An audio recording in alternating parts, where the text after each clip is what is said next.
Maintenant, moi, j'ai dit, j'ai une autre, je suis en train de poser des questions à missionnaire. Missionnaire, je vais lire un verset.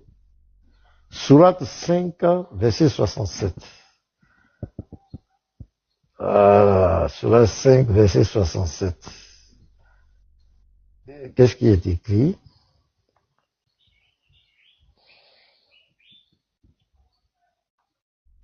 Voilà. Il dit, ô messager, transmets ce qui t'a été descendu de la part de ton Seigneur. Toujours c'est descendu. Si tu ne le faisais pas, alors tu n'aurais pas communiqué son message. Et Allah te protégera des gens. Cet Allah ne guide pas les gens mécréants. Et Allah te protégera des gens. Quelle sourate? La sourate 5, verset 67. Maintenant, missionnaire, petit Mato, fais-nous sortir le hadith qui disait que la maladie, depuis je sentais la douleur depuis le poison que j'ai mangé à Kaïba. Et l'empoisonnement. Voilà. Où il dit spécifiquement, je sentais le mal jusqu'à ce que mon Je sentais mon aorte coupée. Voilà. Mais après, il a parlé du poison avant, quoi, dans le même hadith. Donc, faut nous trouver ça. Donc ici, Allah fait une promesse au prophète que je n'arrête pas Abu Huraira. Voilà. Le messager d'Allah acceptait les cadeaux, mais n'acceptait pas l'aumône, Sadaka. Bin al-Bakia nous a narré ailleurs que Khalid Muhammad bin Adi, sur l'autorité d'Abu Salama, il n'a mentionné le nom d'Abu Huraira. Le messager d'Allah avait l'habitude d'accepter des cadeaux, mais pas d'aumône. Cette version ajoute ainsi une juive lui présente à Raïba un mouton rôti qu'elle avait empoisonné. Le prophète d'Allah en mangea et les gens en mangèrent aussi. Il dit alors, retirez vos mains car elle m'a informé qu'elle était empoisonnée. Bij ibn al-Bara ibn Maror Ansari mourut. Il envoya chercher la juive et lui dit, qu'est-ce qui t'a fait, qu'est-ce qui t'a poussé à faire ce que tu as fait? Elle répondit, si tu étais un prophète, cela ne te fera pas de mal. Mais si tu étais un roi, en parenthèse, un chef, je devrais débarrasser le peuple de toi. Le messager d'Allah ordonna alors de la terminer. Et elle fut terminée. Il a ensuite parlé de la douleur dont il est mort. Je continuais à ressentir la douleur du morceau que j'avais mangé à Haïba. C'est le moment où il a coupé mon aorte. Mais la jeune femme là, elle a tout dit. Elle nous a dit clairement que Mohamed n'est pas un prophète. C'est un roi. Elle va se débarrasser de lui. Elle dit, si tu es prophète là, poisson là va rien te faire. Mais si tu es un roi, je vais te débarrasser du peuple. Ah, mais c'est fini. Elle a prouvé que Mohamed c'est un faux prophète. C'est pas un prophète. C'est clair. C'est clair. Maintenant ici, est-ce que Allah l'a protégé? Parce que Allah dit, et Allah te protégera des gens. Parce que l'objectif de la femme était clair. C'était de détruire le gars. Et elle a atteint son objectif. Et l'argument qui donne, ouais, est-ce que les autres qui ont mangé sont morts même jour, lui, les morts après 2 ans, même. Mais il y a dit quand tu empoisonnes les souris ou bien tu empoisonnes même les rats. Il y a d'autres qui meurent sur place, il y a d'autres qui ne meurent pas sur place. Ils résistent. Même le poison peut, dans le corps de certains, d'autres ça peut agir rapidement, d'autres là, ça peut durer. Mais l'objectif, c'est que lui-même, il confesse que c'est le poison qu'il a déjà. Donc la femme, c'est la femme qui a eu raison de lui. Or, Allah dit à la sourate 567, et Allah te protégera des gens. Allah te protégera des gens. La femme s'est débarrassée de lui, clair.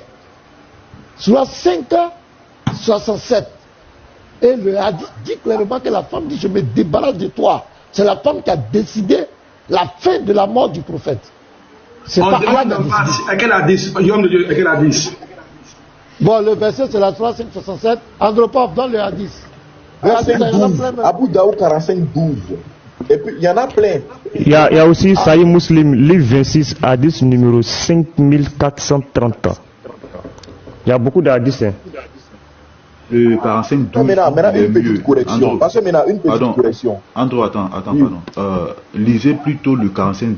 Parce que dans le 45-12, lui-même il dit que le truc a coupé. Dans les autres versions, il dit il sent son arôme coupé. Donc là-bas, les gens peuvent essayer de discuter. Mais dans le 45-12, là, ça coupe son arôme. Dans le 45-12, Abu Daouda. Oui, vous passez. Oui. Faut pas la capter. Tu captes ça, tu m'envoies ça sur WhatsApp. Tu veux tout le hadith, quoi. Et le numéro, tout, tu captes. Tu m'envoies ça. Le 45-12, c'est le plus complet. Parce qu'il explique un peu tout.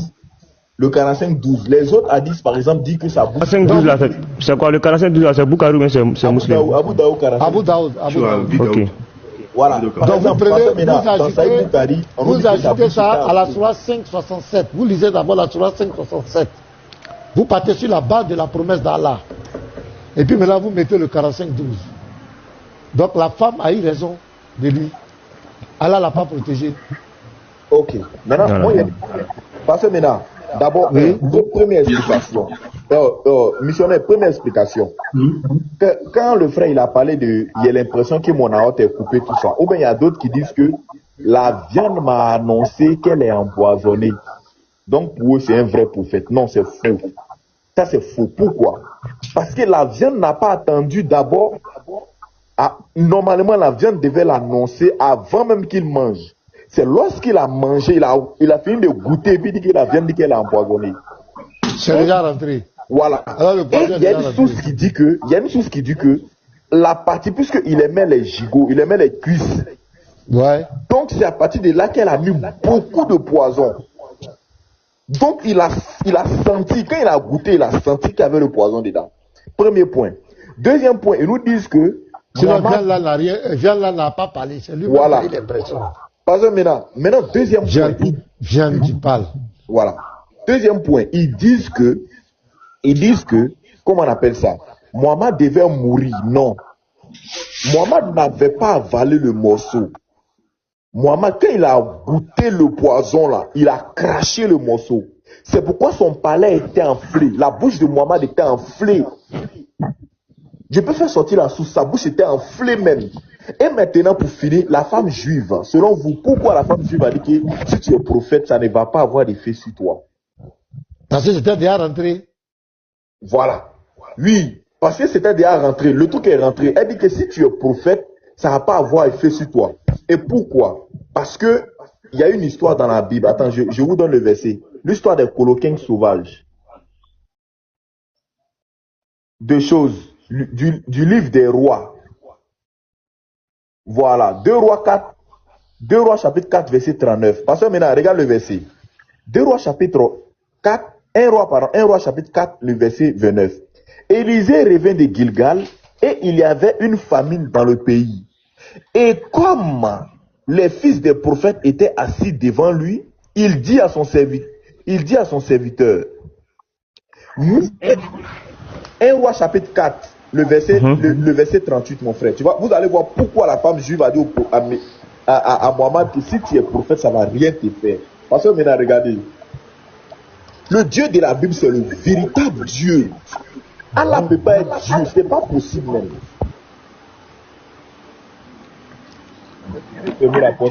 André, tu as dit 1 roi ou 2 rois? 1 roi chapitre 4. 1 roi 4 là, il y a 1 roi chapitre 4. 1 roi 4, il n'y a pas verset 38. Hein. Attends, excuse-moi. Bon, prends 2 rois alors, prends 2 rois. Excuse-moi, prends 2 rois. Vas-y. Voilà, c'est ça. 2 Rois chapitre 4, le verset 38. Vous allez voir pourquoi la femme juive a dit ça. On tapote, les gars. On tapote. Élisée revint à Gilgal et il y avait une famine dans le pays. Comme les fils des prophètes étaient assis devant lui, il dit à son serviteur, mets le grand pot et fait cuire un potage pour les fils des prophètes. L'un d'eux sortit dans les champs pour cueillir des herbes. Il trouva de la vigne sauvage et il y cueillit des coloquintes sauvages pleins dans son vêtement. plein son vêtement. Maintenant, vous pouvez demander à ChatGPT. Le coloquin sauvage, c'est un redoutable poison. C'est un poison pas possible même. Continue, frère. Il rentra. Il les coupa en morceaux dans le pot où était le potage, car on ne les connaissait pas. On servit à manger à ces hommes. Mais dès qu'ils eurent mangé du potage, ils s'écriaient, la mort est dans le pot. Homme de Dieu, et ils ne purent manger. Voilà, donc ils ont goûté, quand ils ont vu, ils ont goûté, ils disent, ah, il y a poison. Vas-y frère, qu'est-ce qu'Élisée a fait? Élisée dit, prenez de la farine, il en jeta dans le pot, et dit, sers à ces gens, et qu'ils mangent. Il n'y avait plus rien de mauvais dans le pot. C'est tout. C'est tout. C'est tout. Parce qu'on n'a pas applaudi pour notre Dieu, pardon. Non, c'est clair, c'est tout. Donc, il y avait le poison dedans. Il a pris ça, il a mis farine dedans. Ils ont mangé un pain. Il n'y a rien dedans. Il n'y a rien. Poison là. Jésus a dit, vous-même, il dit quoi? Même s'il y avait des breuvages mortels dedans, ça ne vous fera rien. Clair. Mais lui, relis-nous les hadiths. Petit Mato, plaque-nous les hadiths. 4512. Abu Daoud, 45, 12. Ils saisiront des serpents. Marc 16, 18. S'ils boivent quelques breuvages mortels, il ne leur fera point de mal. Clair. C'est ça on dit Dieu. Voilà. Abu Daoud 45, 12. Voilà, allons-y. Lis-nous ça, tranquille. D'après Abu Huraira, le messager d'Allah acceptait des présents, mais refusait l'aumône, Sadaka. Waïn bin Ibn Bakia nous a rapporté. Ailleurs, d'après Khalib, d'après etc., la chaîne de transmission, le messager d'Allah. Cette version ajoute une femme juive lui offrit alors à Kaïba un mouton rôti qu'elle avait empoisonné. Le messager d'Allah, etc., en mangea. Et les gens en mangeaient également. Puis il dit, retirez vos mains, car elle m'a révélé qu'elle est empoisonnée. Bishr ibn al-Bara ibn Marou al-Ansari mourut. Le prophète fit alors appeler la femme juive et lui demanda, qu'est-ce qui t'a poussé à agir ainsi? Elle répondit, si tu étais prophète, cela ne te nuirait pas. Voilà, selon Nombre 23, 23. Voilà, parce que la femme, elle est juive. Elle connaît bien les Écritures. Elle sait qu'un prophète voilà. est puissant. Elle sait qu'un prophète ne peut pas mourir d'empoisonnement ou d'enchantement. Nombre 23, 23. L'enchantement n'aura point d'effet sur Israël. Donc elle savait ça. Mais si tu étais roi, je te ferai disparaître. Le messager d'Allah donna alors un ordre à son sujet. Elle fut déjà. C'est un prophète. Mais le projet, on va voir si la femme, son projet va s'accomplir. Vas-y. Elle fut déjà. Il a ensuite parlé de la douleur qu'il a déjà. Oui. Voilà. Qu'est-ce qu'il va dire? Qu'est-ce qu'il va dire? Je continuais à souffrir à cause de la bouchée que j'avais mangée à Khaïba. La bouchée était quoi? La bouchée était quoi? La bouchée était empoisonnée. Empoisonnée. Et alors? Et à voilà. La fin? C'est à ce moment-là qu'elle m'a sectionné la haute. Donc c'est ça qu'il a déjà. Donc voilà. Est-ce que l'objectif de la femme a été atteint ou pas? Mission accomplie, pasteur. Où est... Il est mort. C'est fini. Donc Allah l'a pas protégé. Ah oui, Allah l'a pas protégé. Allah l'a pas protégé. Et il a 65. Donc Mohamed n'est pas un vrai prophète. Et ça, les musulmans lisent ça. C'est pourquoi Jeff est obligé de rejeter. Parce que Jeff, je l'ai vu, il dit un prophète qui a dit que quand tu as empoisonné, tu prends les dates. Petit matin, trouve-moi les dates là. Le hadith sur les dates. Que comment lui dit que quand tu as empoisonné, tu manges des dates. Maintenant, tu as été empoisonné, mais les dates là, on allait voir. Pasteur. Tu trouver la soirée des dates là, les hadiths des dates. Tu sais que Ouedraogo. Dans tous les hadiths là, moi j'ai pas noté ça. Les dates, les dates. Il était en les dates guérissent ça. Oui, là-bas. Le barbu, on va t'inviter. Ouais, vas-y là-bas. Ouedraogo était en débat avec l'imam Agibou. Ça, c'est depuis l'année dernière, je crois, ça date. Oui. Sur le panel de Moubarak, Noudinjama. Donc, Agibou a demandé, est-ce que Ouedraogo a les preuves que, comment on appelle ça, mais Mohamed est un faux prophète? Ouedraogo dit oui. Donc, il a voulu donner l'argument là. Agibou a refusé. Agibou dit, oh, non, on sait ça. Non, ne le mettez pas en grand. On sait, c'est pour aller prendre la sourate et puis encore aller dire le prophète est mort par empoisonnement. Il a refusé. Agibou a refusé que Ouedraogo lise les textes. Tu as le rec? Je vais fouiller, mais Ouedraogo se rappelle très bien. Il se rappelle. Si tu lui demandes, il va dire oui. Agibou a refusé. Je vais voir, il va fouiller. Il a refusé. Boukari 57-19 voix. Voilà, les dates là. Moi, je veux les dates protéger contre le poison. Pourquoi il n'a pas mis les dates ici? Boukari 57-19 pour voir. Parce que souvent, les trucs là changent. Attends, voir ici sur coranseul.com. Voilà un thème religieux. Voilà, écriture. Venez. C'est ça, c'est le 57. Il a trouvé 57, 79 là, il a trouvé ça. Voilà, lis ça. On va voir la qui l'a dit en histoire. Les frères, quand vous montez la mythe, vous. Est-ce qu'il sait qu'il est monté? C'est ça. Vas-y. Voilà, petit manteau, vas-y. D'après Sad, j'ai entendu le messager d'Allah dire quiconque consomme 7 dates, parce que c'est une précision, 7. Oui. À joie le matin ne sera pas affecté par la magie ou le poison ce jour-là. Donc si tu manges ça, le poison ne peut pas t'atteindre. Maintenant, comment se fait-il que... Bon, il connaissait ce remède. Attends, je vais noter ça même. Les gens écrivaient. Hein? Ce jour-là, la date était finie au marché, hein, pasteur. Ce jour-là, la date était finie au marché. C'est le Boukari combien? 57,79. 5779. Voilà les dates. Parce que la date était finie au marché en ce moment-là. Dès qu'il était empoisonné net, on dit date est finie au marché. Voilà pourquoi il est mort. Quelle confusion. Jeff, moi j'ai vu une vidéo de Jeff. Il dit, mais comment moi il peut suivre un tel prophète? Jeff a dit ça. Donc les hadiths, la sunna là, c'est une bombe à retardement. C'est vraiment notre allié dans le combat, la sunna. Parce que par là-bas, regarde ça là, une démonstration comme ça. Toi tu as dit quoi? La femme dit, si tu es prophète, ça ne te nuira pas. Mais si tu es un roi, je me débarrasserai de toi. Et effectivement, lui-même il confesse que le poison, c'est ça qu'il a déjà. Donc la femme s'est débarrassée de lui. Que ce soit instantané, ou bien 1 an, 2 ans, l'objectif de la femme a été atteint.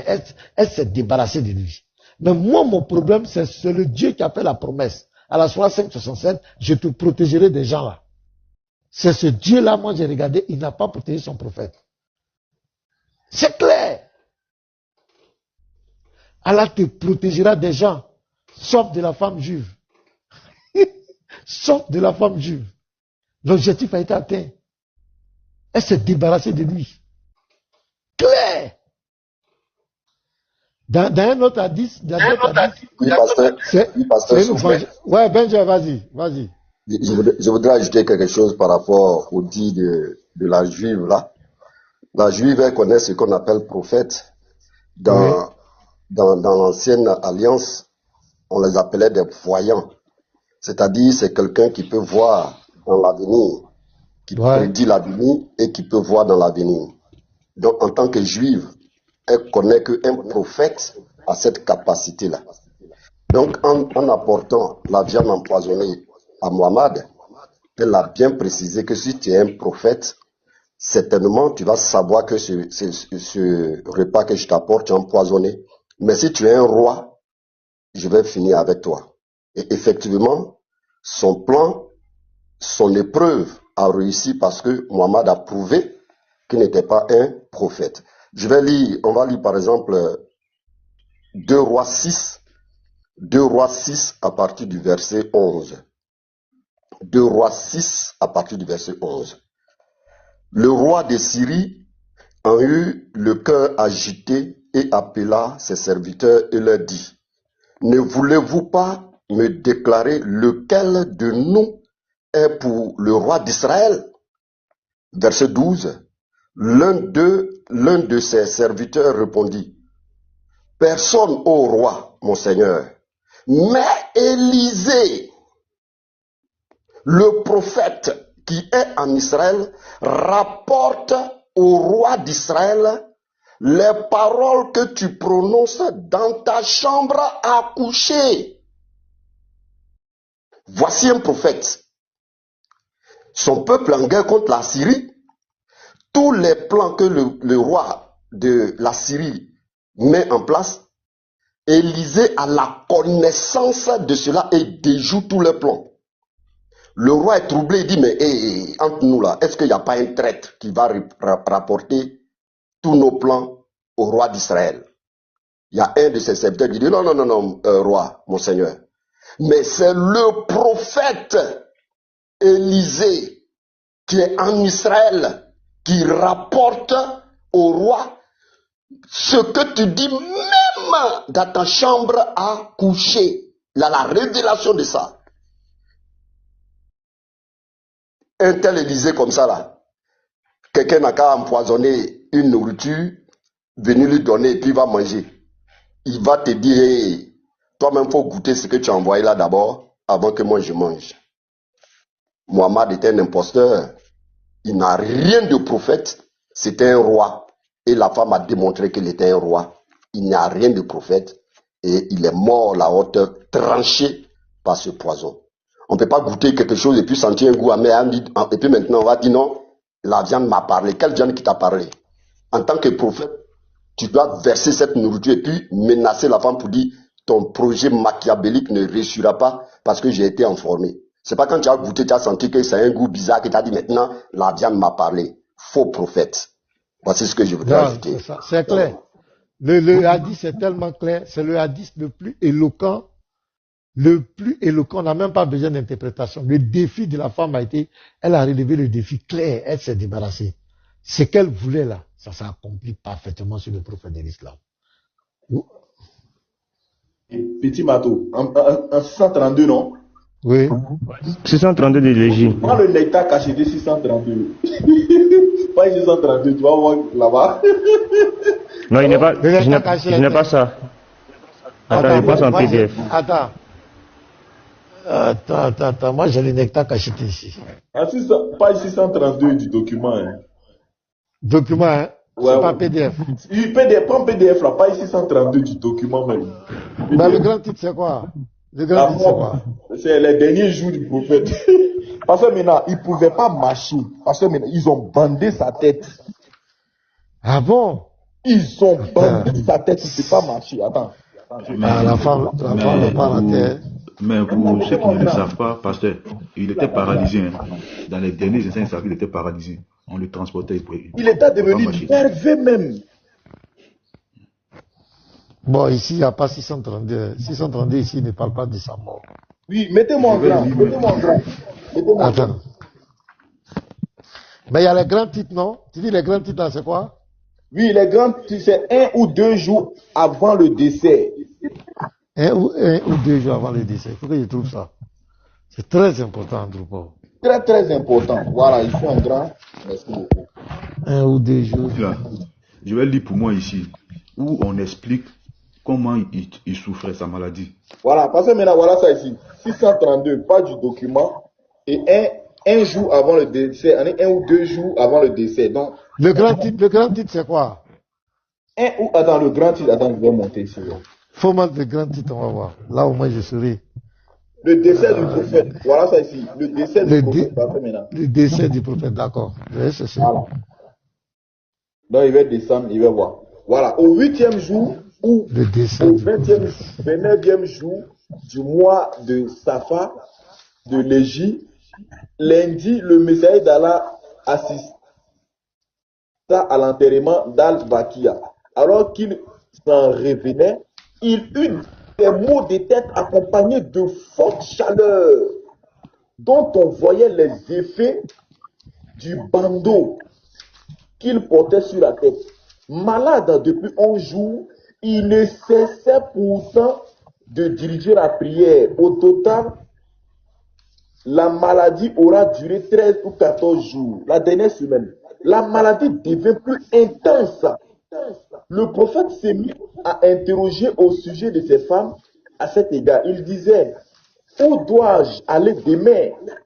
Où dois-je aller demain? Celle-ci comprit alors son propos et l'autorisait à aller où il voulait. Il se dirigea vers chez Aïcha, marchant entre Al-Fad ibn Abbas et Ali Abdul Muttalib, la tête bandée, cheminant pas à pas, au point d'entrer chez celle-ci. Et là, il passa la dernière semaine de sa vie. Aïcha récitait des versets ainsi que les prières qu'elle avait pu mémoriser grâce au messager d'Allah. Après une telle récitation, elle lui soufflait au visage et le massait de sa main dans l'espoir que son acte comporterait de la bénédiction. Non, parce que maintenant, tellement c'était chaud sur le prophète, elle récitait les versets du Coran. Le prophète, il souffrait.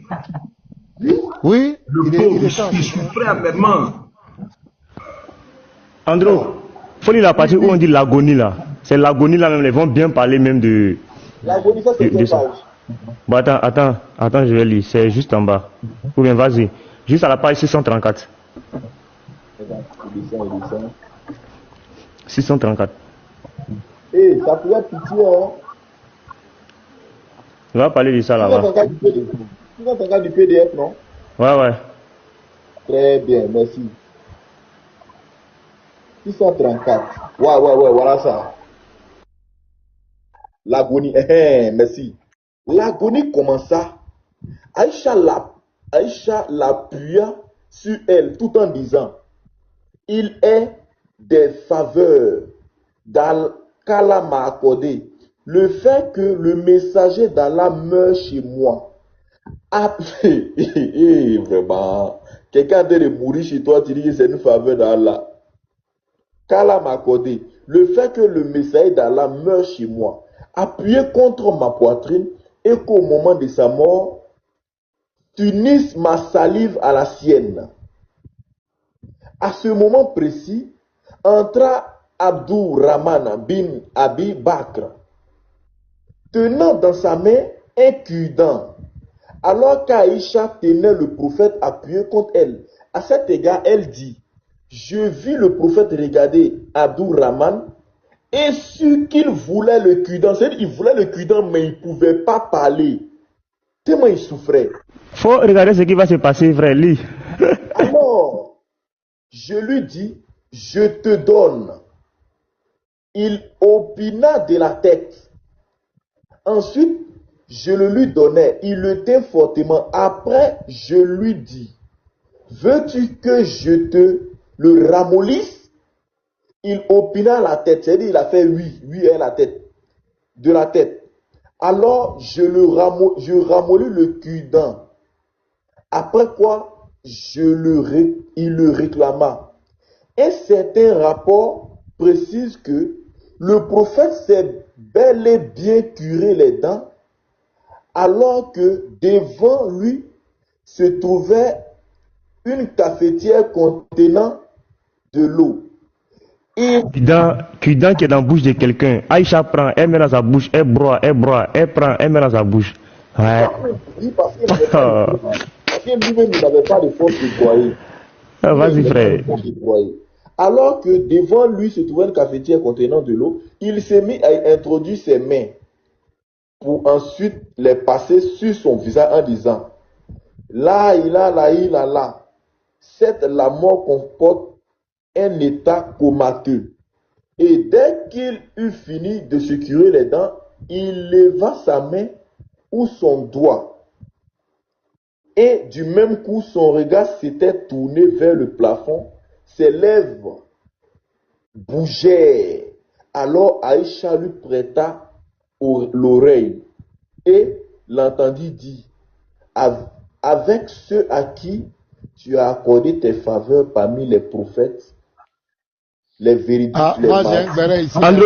Andro pose, pardon, regarde.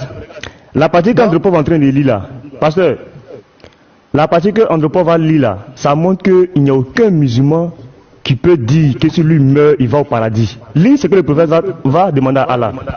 Andro, vas-y, lis. Moi, j'ai trouvé la page. Voilà, bien même. Dans le vous allez finir là. Moi, j'ai lu pour moi. Parmi les prophètes, les véridiques, les martyrs et les vertus, Seigneur, pardonne-moi. Sois clément avec moi. Fais-moi rejoindre l'Éternel, Seigneur, l'Éternel. Il répéta 3 fois les dernières paroles, puis sa main s'inclina et il rejoignit. Attends, Andropov. Il demande pardon pourquoi? Oui, merci, missionnaire. Il demande pardon pourquoi? Tu veux mourir, tu demandes pardon pourquoi? Voilà ça ici. Non, mais lui, il pêche pas. Il pêche pas, non. Et puis il demande pardon pour ses péchés, pourquoi? Il pêche. Mohamed, c'était un pécheur. Il demande à Allah, pardonne-moi. On dit les prophètes ne pêchent pas. Maintenant, pourquoi le prophète même, il demande pardon? Attends. Raison pour laquelle on dit qu'il ne connaît pas le sort qui lui est réservé quand il mourra, non? C'est clair. Regarde, pasteur, il ne comprend pas français. Mes frères, s'il vous plaît. Oui, la prophétie, vas-y. Vas-y, la prophétie. J'ai une annonce à vous faire. Essayez de me mettre en grand pardon. J'ai besoin du soutien du corps du Christ. Pasteur Mena, vraiment, mon équipe et moi avons fait un truc grandiose parce que on veut impacter dans tous les domaines. Donc, il y a de cela 2 jours, nous avons fait sortir un film. Nous, les jeunes, ici en France, on se regroupe avec nos propres matériels. Nous avons fait sortir un film. C'est pas qu'on est un sponsor, rien. Donc, nous, on veut le soutien du corps du Christ parce que c'est un film chrétien et le titre, c'est Un cœur pour pardonner. J'étais dans le live de Grand Elvis, l'apôtre. Il a dit, il va faire des petites, il va propager comme il maîtrise un peu l'informatique, tout ça. Donc, le titre, c'est Un cœur pour pardonner, pasteur Mena. Pourquoi? Parce que il y a même beaucoup de chrétiens dans le corps du Christ, ils adorent Dieu avec son voisin, mais incapables de libérer le cœur, incapables de pardonner. Et souvent, ils se demandent, mais pourquoi je ne prospère pas? Mais pourquoi, en fait, ma vie ne marche pas? Mais parce qu'en fait, ton cœur, tu ne libères pas. On dit quoi? Pardonne-nous nos offenses, comme nous pardonnons aussi à ceux qui nous ont offensés. Dieu aussi dit, mais si vous ne pardonnez pas celui qui vous a offensé, moi aussi je ne vous pardonnerai pas. Donc c'est un film qui enseigne vraiment, pasteur Mena. Et moi j'ai besoin de votre soutien. Lava, missionnaire, petit marteau, ce soutien parce que on doit aussi impacter même à travers les films. Il y a des gens peut-être, pasteur Mena, qui ne veulent pas peut-être écouter les enseignements, mais à travers un film, il peut être édifié. Parce que à travers le film, on intercède que toute personne qui touche soit visitée par le Saint-Esprit. Donc, je vais tourner la caméra et je vais vous montrer le film. Qu'est-ce que tu veux qu'on fasse? Je veux qu'on puisse partager. Vous partez vous-même aussi suivre et vous nous donnez vos impressions à propos du film. S'il y a des améliorations à faire encore dans le film, mais nous encourager, quoi. D'accord. Est-ce que le film est sur YouTube? Le film est sur YouTube? Oui, je vais tourner la caméra. Il faut mettre, on va voir. Voilà. C'est Un cœur pour pardonner, c'est sorti là de...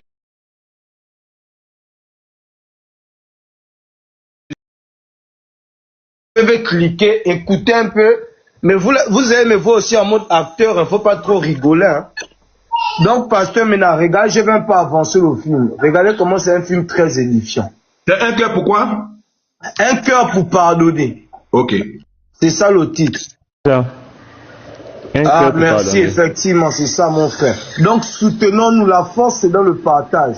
Mais moi je ne veux pas seulement juste qu'on like et puis on quitte, non. Je veux qu'on regarde l'intégralité du film. On nous donne les impressions, ce qui vous a parlé dans le film, s'il y a les améliorations à faire pour d'autres films. Parce que chaque année, nous on décide de faire sortir un film chaque année. Parce qu'on doit propager l'évangile. Et maintenant, je vais vous mettre juste un petit truc. On va essayer juste 3 minutes de lire. Vous allez voir qu'on a glorifié le nom de Jésus-Christ.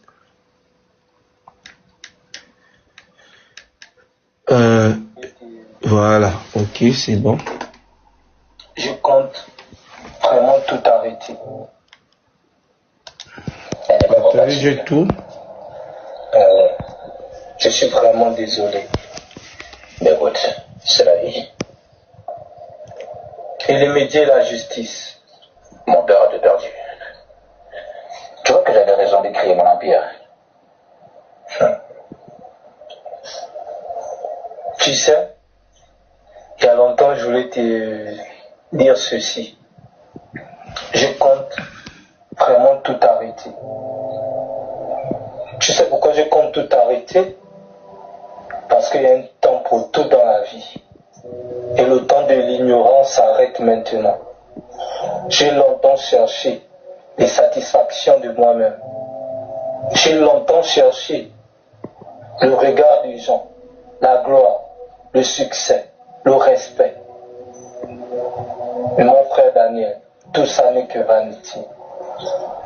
Aujourd'hui, je compte tout arrêter pour ouvrir un nouveau chemin.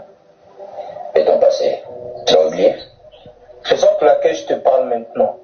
Parce que la bonne nouvelle que j'ai à te dire, c'est que Jésus-Christ, il a pris tout à la croix de Golgotha.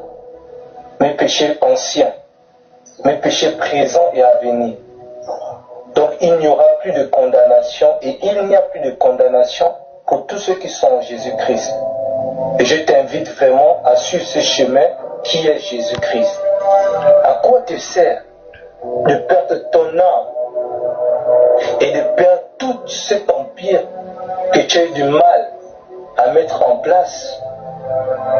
Mon frère, la vie éternelle est le plus important sur cette terre.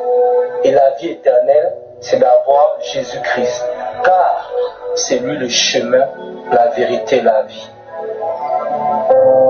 Suis ce chemin avec moi.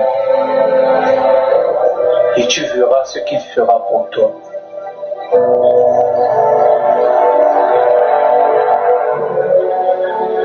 C'est ce que j'avais à te dire.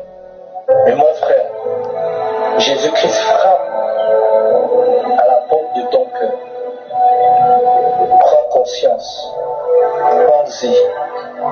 Parle-lui et il te répondra. Adieu mon frère. Adieu si tu continues dans ce chemin ancien. Mais on se reverra bientôt parce que je sais que tu viendras à Jésus. Au revoir. Un cœur pour pardonner, film complet 2026.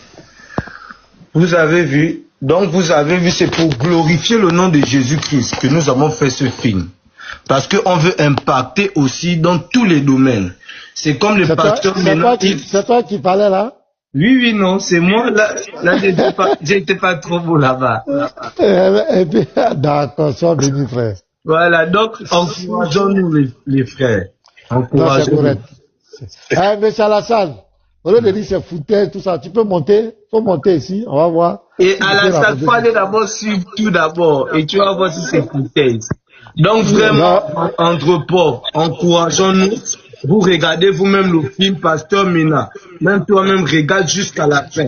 Tu m'écris en inbox que bon, mon fiston, voilà les impressions que j'ai eues. Et puis il y a des améliorations sur peut-être les trucs. N'hésitez pas et partageons sur nos statuts. Tu as dit YouTube là, c'est quoi? Quel est ton profil YouTube sur lequel tu as partagé le film? Quel est le film? Ça fait de l'abondance. Je t'envoie le lien en inbox, pasteur. Ouais, okay. Merci, petit Marco. Merci beaucoup. Donc, c'est un peu ce que je voulais un peu partager avec vous. Comme j'ai vu qu'il y a du monde, on est nous tous un corps du Christ. Soutenons les frères. Faut pas avoir la frustration que, parce que apparemment, on est dans un monde où quand un manguier produit des fruits, on les lance les pierres. Mais maintenant, quand un manguier ne produit aucun fruit, on l'ignore. Donc là, on a produit un fruit pour la gloire de Dieu. Que de me lancer des pierres, venez avec moi pour multiplier ces fruits. C'est clair.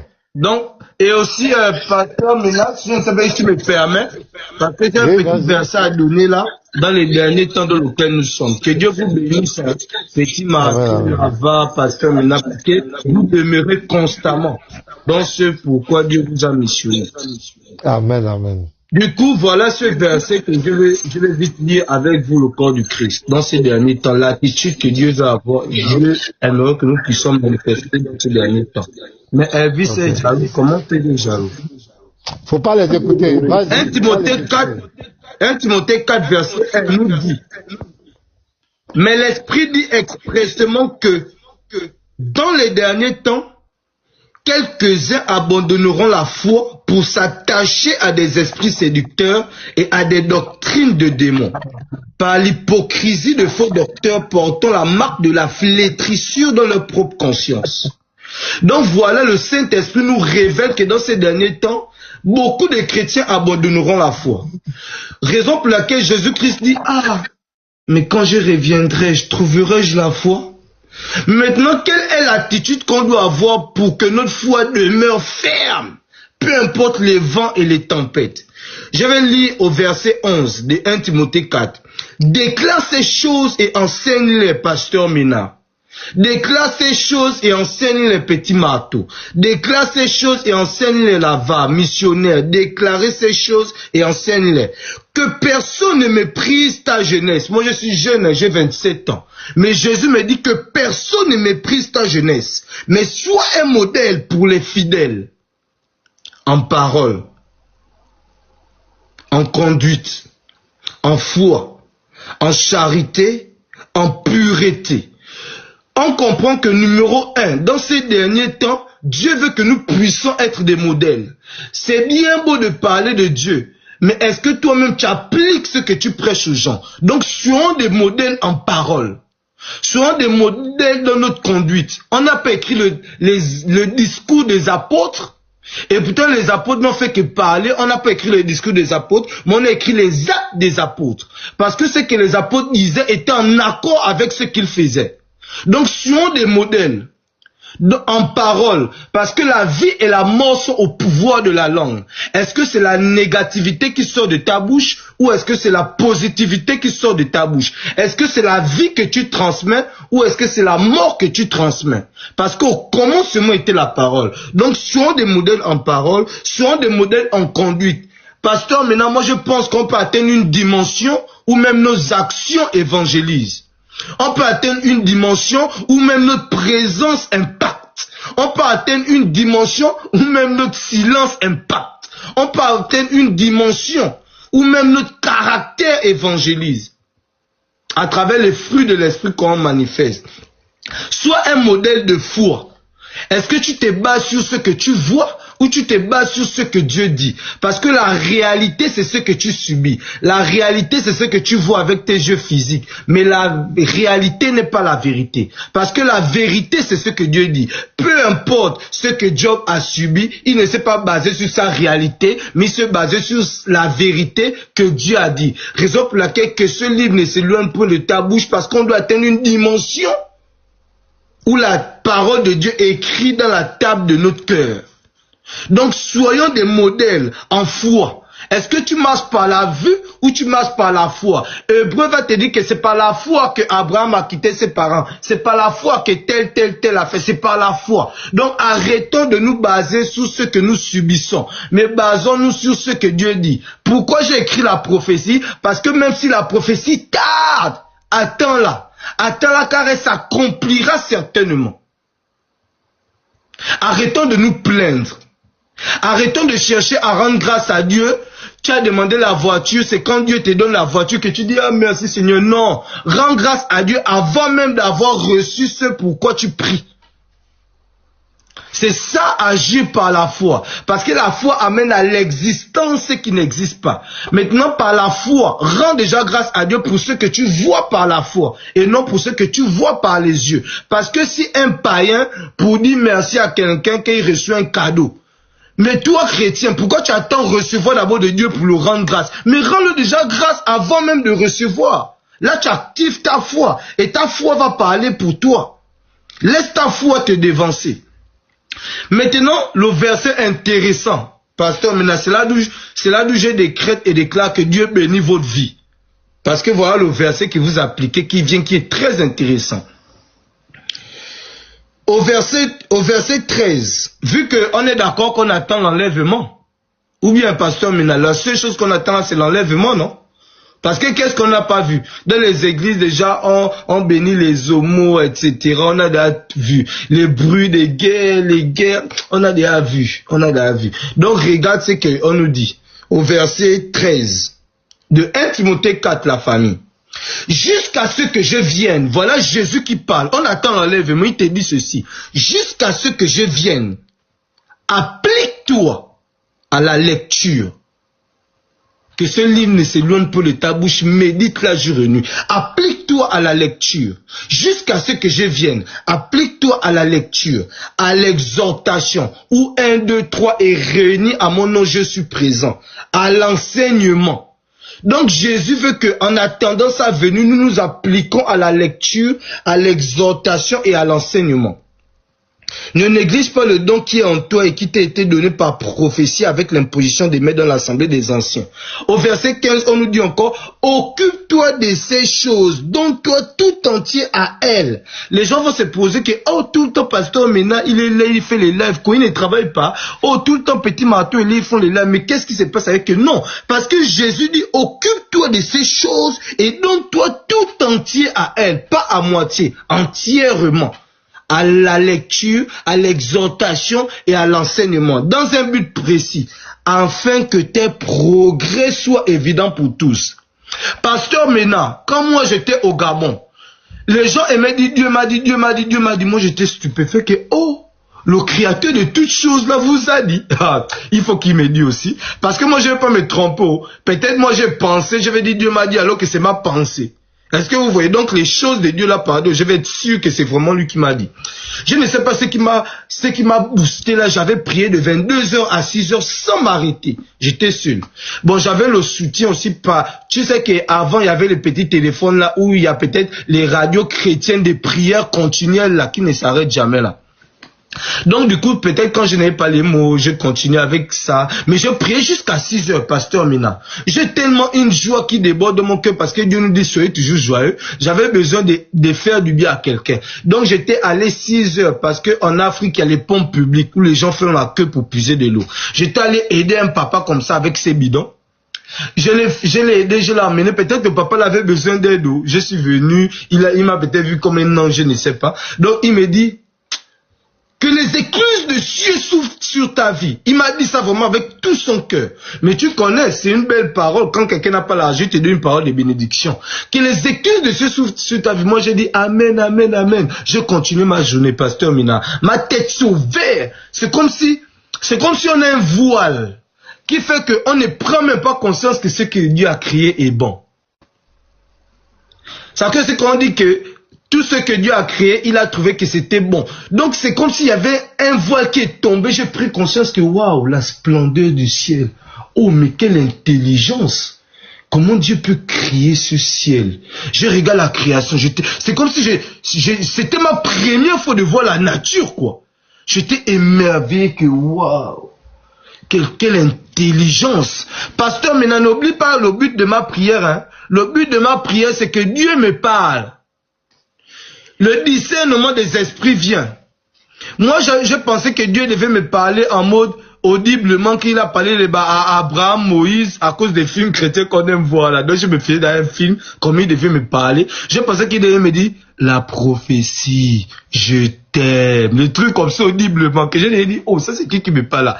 Mais tu sais comment Dieu m'a parlé, pasteur, maintenant, il fait au-delà de ce que tu penses. Dieu m'a parlé à travers tout être humain que j'écoutais. C'est Dieu qui me parle. Je mets la radio, Dieu me parle. Je mets la télévision, Dieu me parle. Dieu, c'est vraiment la parole. Ça c'est qu'on doit soigner ce qu'on dit. Tout être humain que j'entends, pasteur, maintenant, c'est Dieu qui me parle.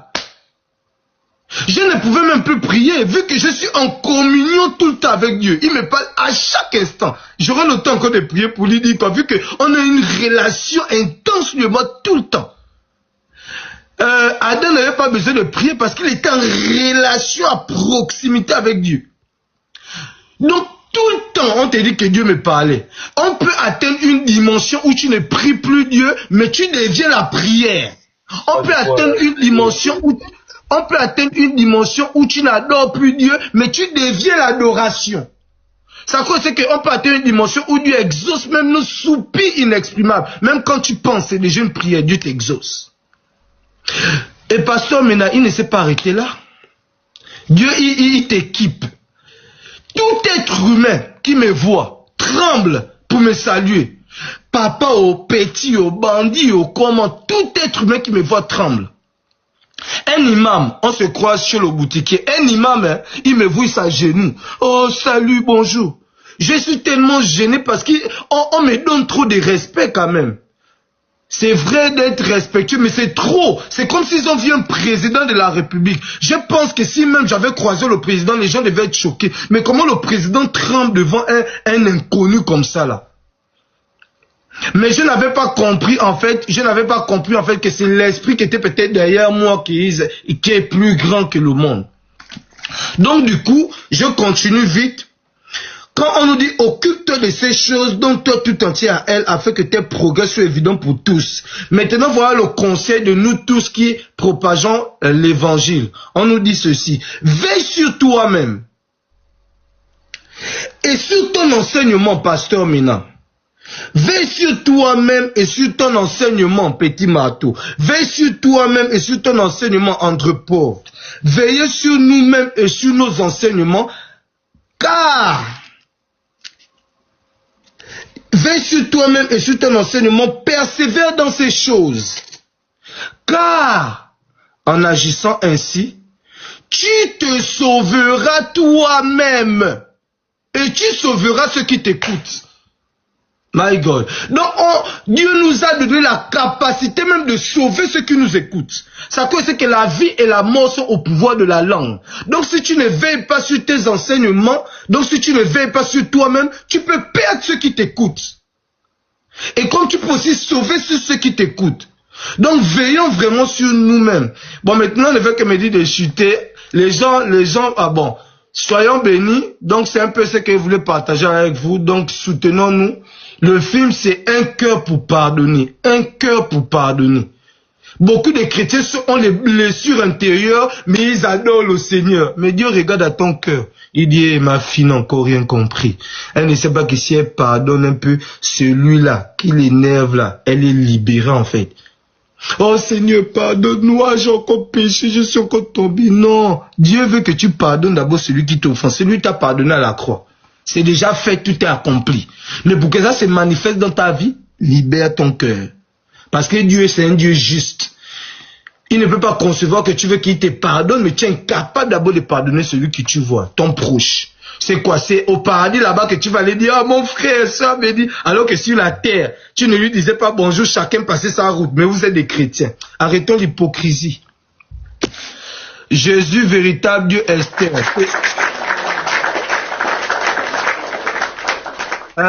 Esther, vraiment c'est dommage qu'une sœur en Christ comme toi me dit papa c'est bon maintenant. Parce que la parole de Dieu quand c'est sorti, tu ne veux pas dire c'est bon maintenant. Si tu es vraiment en Christ, tu as le plaisir d'écouter ça. Parce que c'est ça édifie ton âme et ça te nourrit en esprit en fait. Ça cause c'est qu'on doit être lent à parler, prompt à écouter. Mais vous dites c'est bon maintenant, ça va maintenant, c'est que c'est grave en fait. Il y a les écailles encore qui doivent quitter de vous, en fait. C'est incroyable. Normalement, quelqu'un qui a soif des choses de Dieu, il ne voit même pas le temps passer pour dire c'est bon. Il ne fait qu'écouter parce qu'il prend plaisir. Okay. Donc, soyez vraiment. Merci beaucoup. Merci. Donc, on va aller visionner le film. On va aller visionner le film et on verra. Maintenant que Dieu te bénisse. Merci pour l'exhortation, pour l'encouragement. Merci beaucoup. Voilà, merci. Sois béni. Un cœur pour pardonner. Merci. Donc, merci. Je vais vous laisser. Passez une bonne journée. Il n'y a pas de souci. Sois béni, frère. Amen. On va aller voir. Voilà. Demain, par la grâce de Dieu, peut-être dans l'après-midi, si je suis en live. D'accord. Tu peux venir encore là, on va te dire, voilà, il n'y a pas de souci. D'accord, merci. Sois fortifié. Merci. Ok. Donc, on était où, les gars? Les gens vous aimez trop les chrétiens maintenant, les débats, ils aiment, quand tu dis trop dans l'exhortation, ils disent, ah, c'est bon, ils veulent toujours le fouettage. Soyez indulgents avec les frères. Soyez indulgents, soyez patients. Quand un frère vient comme ça, il aime vraiment le Seigneur. Vous voyez, il dégage un certain zèle. Et c'est ça, il a une passion pour Christ. Donc laissez les gens s'exprimer. Mais quand vous mettez chute maintenant, c'est comme si ce qu'il dit n'a pas de sens. Et vous avez vu qu'il était un peu... C'est frustrant, les frères. Il était un peu accablé. Il est venu auprès de ses frères. Il s'est dit qu'ici, il va manifester son zèle, son amour, il va l'exprimer. Donc arrêtez ça. Il faut chuter maintenant, c'est bon maintenant. C'est comme si ce que le frère dit n'a pas de sens. Je vous demande pardon. Vous êtes maintenant habitués à l'interreligieux. Mais écoutez aussi souvent les frères. On voit que ces frères aiment vraiment le Seigneur. Ça, on n'a pas besoin de débat. Il aime vraiment le Seigneur. Il veut vraiment partager cet amour-là avec les frères. Donc soyez patients. Voilà, je vous demande pardon. Merci beaucoup. Ok, donc moi j'étais en train de lire. Voilà, je vais lire une partie ici. Il y a un bruit quelque part là. Je vais aller chez Matou. Voilà, merci Matou. Il annonça de plus à Fatima la bonne nouvelle qu'elle serait au paradis, la plus distinguée parmi toutes les femmes de l'humanité, témoin de la grandeur affectant son père. Fatima, hélas, quelle souffrance. Donc Fatima dit, quelle souffrance. Oh mon père. Donc elle voyait la souffrance de son père. Après ce jour, répondit le prophète, il n'y aura plus de souffrance pour ton père. Il demanda qu'Al-Hassan et Al-Uzaïn lui soient amenés. Il les embrassa et souhaitait qu'ils bénéficient de toutes les attentions. Et il demanda à voir ses épouses. Et elle vint à son chevet. Il leur fit diverses recommandations et leur rappela Dieu. La douleur ne cessa d'augmenter. Écoutez la confession du prophète. Et le prophète ressentit l'effet du poison qu'il avait ingurgité à Kaïba. Donc effectivement, la cause de sa mort, c'est le poison. Donc ici, je répète, et le prophète ressentit l'effet du poison qu'il avait ingurgité à Kaïba. Il dit à Aïcha, oh Aïcha, je ne cesse de ressentir la souffrance que m'a fait éprouver le mets que j'ai mangé à Kaïba. Le moment est venu où mon aorte va se briser sous l'influence de ce poison. Donc la mission de la femme, l'objectif de la femme était que la déclaration de la femme s'accomplit. Le prophète est mort à cause de ce poison. Et elle a dit, si tu étais roi, je me débarrasserai de toi. Mais si tu étais prophète, ça ne te nuira pas. Et le poison la nuit. Et Allah, là encore, sur la 567, n'a pas protégé son prophète. Il a souffert. Il a souffert. Donc toutes les promesses que Allah a données au prophète, il ne les a pas réalisées.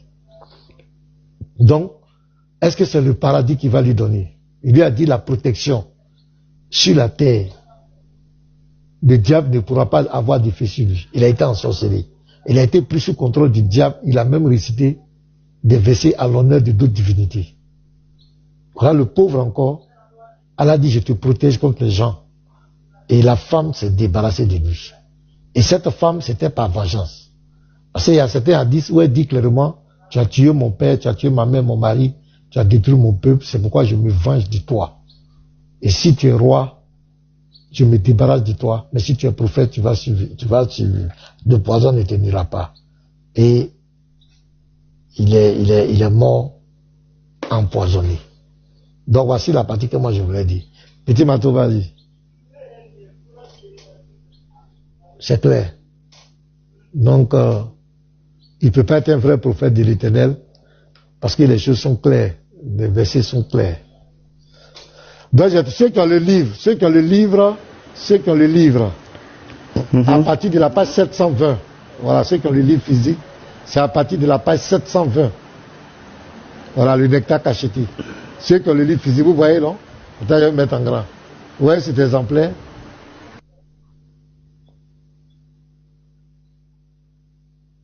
Voilà, cet exemplaire. C'est à la partie de la page 720. Voilà ça. 720. Voilà la page. À partir de la page 720 jusqu'à la page 727-28, ça parle de la description de sa souffrance, tout et tout. Mais ce que j'ai lu là, ça c'est à la page 726. Où lui-même me confesse que c'est le poison. C'est le poison qui est en train de le dire. Là, c'est à la page 726. Mais déjà à la page 720, on commence à parler de sa maladie, de ses souffrances. Jusqu'à la page 728. Donc c'était pour préciser ça. Ceux qui ont le livre, voilà, le livre physique, vous pouvez vérifier dedans. Tout est. C'est pas nous qui avons écrit. J'ai les musulmans. Voilà. Petit Mato, voilà. Ouais, pasteur, il voulait monter un truc là. Reviens en grand, je te le mets en grand. Comme missionnaire là, peut-être c'est moi qui ne comprends pas français, missionnaire va m'expliquer un peu. Ou bien peut-être, pasteur, il y a Andropov, vous allez m'expliquer. Je vais juste lire et vous allez me faire comprendre si c'est moi peut-être j'ai mal compris. Écoutez bien, après la mort du prophète, Fatima dit, mon père a été rappelé à Allah, son abri sera le paradis Firdaus. Nous, c'est la partie là ici, écoutez bien, nous en annonçons la mort à Djibril. Il veut comprendre, pasteur. Le Djibril là, c'est l'ange. Nous en annonçons la mort à Djibril. Bon. Il ne comprend pas. C'est eux qui sont allés dire à Djibril. C'est quelle taille ça? C'est même nectar là, non? C'est même nectar là. Bon, dans le document physique. Avant la position d'Ouma. Attends, je vais voilà. 635. Les compagnons, l'attitude de Ouma. C'est pas ça? Voilà. Ouais, ça va. Ici, ils ont mis l'attitude de Ouma. J'ai vu. C'est à la page 729. Voilà, je vois, à la page 729. Ah, Djibril. Ils ont vu Djibril où pour lui annoncer la mort. En fait, c'est ça qu'on va. Comment le prophète est mort? Djibril, c'est pas. Nous en annonçons la mort à Djibril. Missionnaire, c'est moi qui ne comprends pas bien. C'est le même Djibril là, ou bien c'est un autre Djibril? Oui, non, c'est le même Djibril. C'est le même Djibril. Mais comment tu ne sais pas comment? C'est le français, mais je ne comprends pas. Ça dit, c'est eux qui sont informés Djibril, ou bien c'est Djibril qui. Ça dit qu'il les a informés de la mort du prophète, parce que je ne comprends pas. Nous en annonçons la mort à Djibril. Djibril habite où? Pour qu'on puisse aller lui dire que le prophète est mort. Un ange ne sait-il pas que son prophète est mort? Ça dit, je ne comprends pas quoi. Depuis que je lis, je ne comprends pas. C'est quoi qui t'étonne dans l'affaire de Djibril là? Faut finir. Missionnaire, il faut l'expliquer. Quand il va finir. Missionnaire, explique-moi un peu. Passez maintenant. Ah, vraiment. Bon, le frère Bigger là, Bigger. Petit Matou. Bigger, explique-moi un peu. Si ça est du même Djibril, alors ils ont informé à Djibril. Djibril n'était pas au courant. Quand on dit informer à quelqu'un, c'est que la personne ne savait pas. Donc, informé à Djibril. Regarde par exemple, il faut me prendre Saïd Boukari 28-13, pardon. Saïd Boukari 28-13. Tu vois, même ce qui s'est passé là-bas. Prends Saïd devant tout le monde. Il ne faut pas dire qu'il y a un Andropov, c'est un menteur. Prenez note. Nous annonçons la mort à Djibril. Djibril habite où? La mort à Djibril, non, regarde ce qui s'est passé là-bas. Djibril habite où? 13. Donc Djibril loue maison aussi.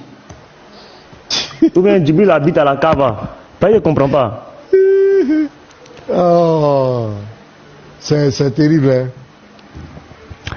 D'après Aïcha, le jour de la bataille d'Al-Kamdak, c'est-à-dire le fossé, le messager d'Allah revint déposer les armes et prit un bain. Gabriel, Djibril, la tête couverte de poussière. Ouais, ça j'ai déjà dit ça. Où Djibril est parti au combat.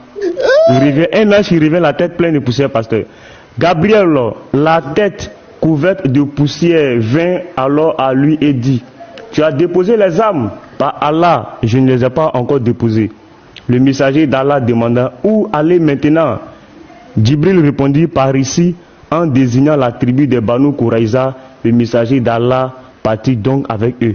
Donc ici, Djibril a la tête couverte de poussière. L'autre côté, on dit, nous informons nous annonçons la mort à Djibril. Bon, on ne comprend pas. C'est quel Djibril? Si c'est l'ange Djibril là, comment Fatima a-t-elle pu entrer en contact avec Djibril? Pasteur, expliquez-nous un peu. L'islam est doux, l'islam est doux. Ils ont bien fait. Normalement, c'est Allah qui doit informer Djibril. Voilà. Allah doit informer Djibril. Maintenant, Allah n'a pas informé et c'est Fatima qui va aller informer à Djibril. Voilà. Elle informe comment? Question. C'est quand même... Non, l'islam est trop doux. Moi, je suis content que l'islam nous ait attaqué. Franchement, je suis vraiment content. Bigger qui parle Andropov. Il y a Bigger qui voulait parler. Je n'entendais même pas. Voilà, petit Mato, je dis que c'est parce que toi, tu es un homme du livre. Tu médites. Et toi, tu passes pas comme ça sur ce que tu lis.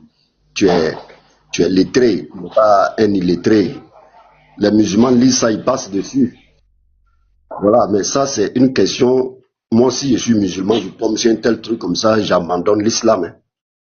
Parce que là, apparemment, c'est comme si Djibril, qui a passé 23 ans à révéler, soi-disant, le Coran à Mohammed, n'était pas au courant de la mort de celui avec lequel il a passé 23 années.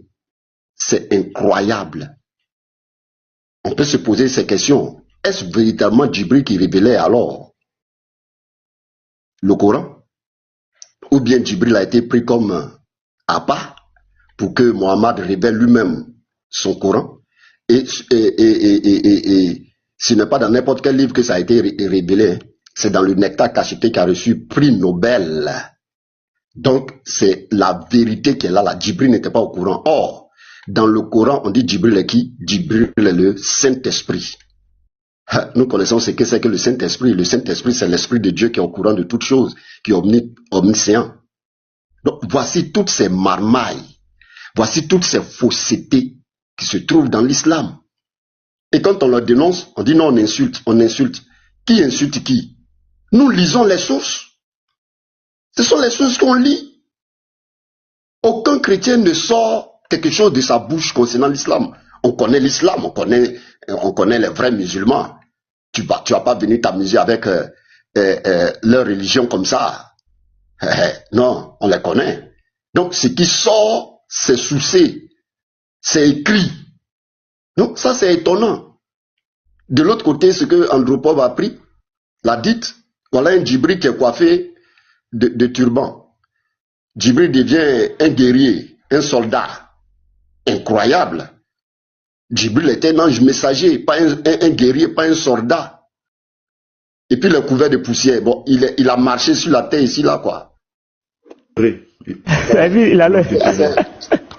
C'est quel ange même? Djibril là même là, Djibril même c'est quel ange même? Il était où et puis on l'a informé. Donc lui, Mohamed, il ne sait pas que Mohamed est mort. Il ne sait pas. Un ange qui ne sait pas que son prophète est mort. Attends, les musulmans là même là, ils jouent avec leur âme ou bien ils jouent avec quoi? Je sais pas. Vous jouez avec vos vies, hein, à faire des saluts qui est sérieux comme ça, vous jouez ça comme ça. Voilà, attends, il y a un frère, il y a le prophète qui dit, c'est ce livre-là.